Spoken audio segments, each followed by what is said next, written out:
So if Mike Tyson walks in here and tells you he's going to teach you how to box and says you can't fight, you're a pussy, if that upsets you, then you can't learn, right? It's Mike Tyson. Just shut up and listen. Yeah. If someone Richard and me comes along and says, Andrew, you don't know shit, you're a dumbass and you're a brokey, I'm going to sit there and go, okay, maybe I am a brokey, Elon. Tell me something, right? I'll listen. But if you're going to sit there and go, don't call me names and not listen, you're never going to get anywhere, right? You don't become the master unless you're very, very good at being a student. And I've always been very, very good at knowing when to shut up. But I've got to a point in my life now where I don't have to shut up ever. So I don't. I don't know how a man is waking up and he's happy without money. Well, I think I've written books on money, done a lot of exploration. I actually think the rhetoric that money doesn't make you happy and life isn't all about money is part of the propaganda of what you call the matrix in indoctrinating us to concede and earn just enough so that we can pay our 50% taxes and pay our interest on all of our loans, and then when we die, pay 40% of everything that we own. Because if we know that money makes us really happy, we'll go and find it, which means becoming an entrepreneur and getting out of the system, and then that is freedom. Oh, absolutely. So I think the smartest thing the rich people ever did was convince the broke people that money was good. I think that's nail on the head. All the rich people are like, don't worry, guys. Don't worry. Money doesn't make you happy, guys. I'm gonna keep mine. But don't worry, it doesn't make you happy. I promise. I'm sad. Promise. You're sad? Yeah, we both are.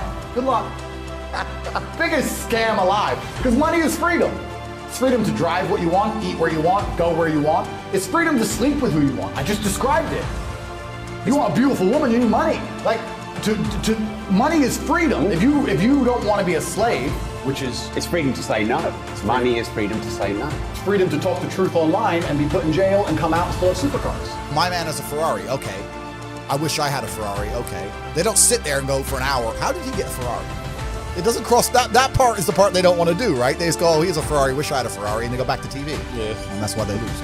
There's a lot of men who think what I think, they can't say it, they lose their jobs. So you want to say money doesn't buy happiness, well then you're saying you're happy to be a slave. Because only money is going to give you freedom. When they want to try and attack you, like they've attacked me, they take your money away. On purpose. So absolutely, money's freedom to have an opinion now. So it's true. So yeah, exactly. So money absolutely is happiness because freedom is a bare minimum requisite to happiness. Unless you're happy being a slave. And you're right about what rich people did. They tried to convince all the people at the bottom that money isn't the answer. You're never going to be more happy poor. You may as well be rich. I can't think of many scenarios where being rich was a detriment over being poor. There's not many. Even if money can't help you, you may as well have it, right? So I completely agree with you. I think money is a bare minimum requirement for happiness, especially if you're a masculine man who wants to outcompete. Then you need money, because money is basically everything. I think money is, the most important thing in the world is health, because you have nothing if you're dying. Second thing is family and friends who you love. And the third is money, because it's everything else. I think everybody knows that the system and the path they lay out for you is not a path that's going to lead to where you want to be. And I didn't know what the other path was, but that intrinsic distrust for the system and that distrust for the things they wanted me to do made me search for other avenues. And then I found them, right? And if you speak to the people who are richest, if you speak to the people you know, this is for everyone at home as well, if you speak to the people you know who have the most money and go up to them and say, hey, what made you rich? None of them say school. Do any of them say school made me rich? I got an A in GCSE. Like, who gives a shit? It's bullshit, right? So it's all indoctrination. So I knew it was indoctrination, and for that reason, I was always searching. And if you're searching, you're going to find. When I was 15, my first job was carrying boxes of fish from 7 a.m. till 5 p.m. And I would run to work. So I'd leave the house at 6. I'd run an hour. I'd get there at 7. I'd finish work at 5. And then I'd run from there to the fight gym. Get to the fight gym. I'd get there early before training started. I'd eat food next to the gym, and then I'd train, and then I would get a ride home from my girlfriend at the time. So my entire life was 17 hours a day of just running and working and carrying boxes and fighting. And I can't be more thankful. You know, I don't want to be arrogant, but I'm going to. I really do believe I've had a perfect life. Now, I don't know if that's actually because I have the perfect life or if I framed it that way, but I am so thankful for everything. I am so glad I got to grow up poor, because I wouldn't appreciate money if I didn't. And I'm so glad I got to spend my 20s, that decade where you're as powerful as possible fighting. And I'm so glad I've had difficult jobs and no money. And I'm so glad I couldn't pay my bills so that I appreciate now all the money I have. And I'm so glad I had the parents I had. And And I'm so glad all these bad things happened to me, but enough good things happened. And I just really feel like it's been the perfect path. And I think back on that job, I think back on how my life was back then. And I realized that I wouldn't appreciate any of the things I have now without them. There's absolutely no light without dark. The best thing about being rich is talking about how you used to be poor. Otherwise, it's no point being rich at all. You're not going to enjoy any of it. You're going to end up addicted to drugs and doing crazy stuff, right? Yep. The reason I'm so happy, I don't drink, I don't do drugs, I'm happy every day, I'm pretty emotionally balanced, is because I wake up in a big ass house and I realize that I don't have to worry about rent the next day and everything's fine.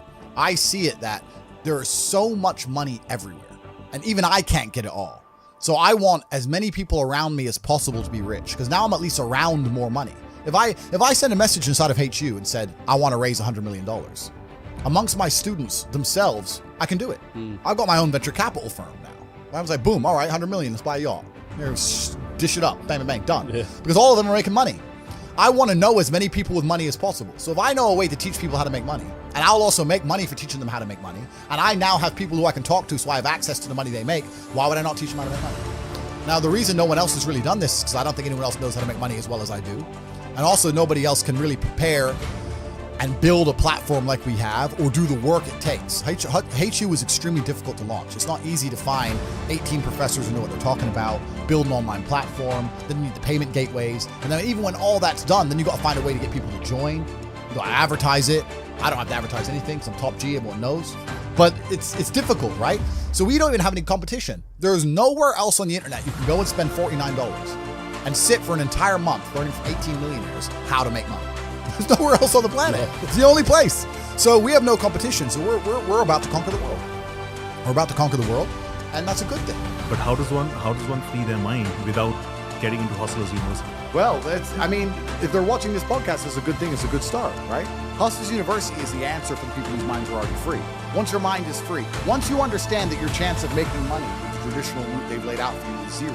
Going to school, going to college, going to university, getting in debt, getting a job with school debt, getting a mortgage with mortgage debt, getting a car with car debt, in debt to the banks, working at a job with the pay rise comes very sparsely, inflation's out of control, the property, you're never going to pay it off, you're never going to get rich, you're going to stay broke forever. Once your mind understands that the system and the path they've told you towards riches, which is get a good job, get good grades, get a mortgage, is a lie, then you need an alternative, which is Hustlers University. We'll teach you how to make money for $49. It costs less than lunch. We'll teach you how to make money and you can escape the matrix. But first, your mind needs to be free. You need to understand that the path they're giving you leads nowhere. Some people still believe in it. Bro, they do because sorry, Mom, I'm going to actually say this. She's going to watch the podcast later. But, I told her not to take the vaccine. I did tell her that. She's saying, no, everybody's taking it. My brother in London, he's saying that, I can't fly out of the country if I don't take it. I said, Mom, you don't need to take it. Yeah. Why? You're absolutely healthy. Yeah. You haven't got the C, man. You haven't. Yeah. I didn't get it. Yeah. Nothing's going to happen to anybody. It's just fucking flu. Yeah. A couple of days later, we see that I think the CDC announced that it's treated like a flu. Yeah. I was like, what just happened? And she sent that to me. I said, why are you sending it to me when it was me who actually was telling you not to do it? And this is the thing. Some people are still stuck inside the matrix, especially the older generation. I feel like the younger generation have woken up to a lot of the lies.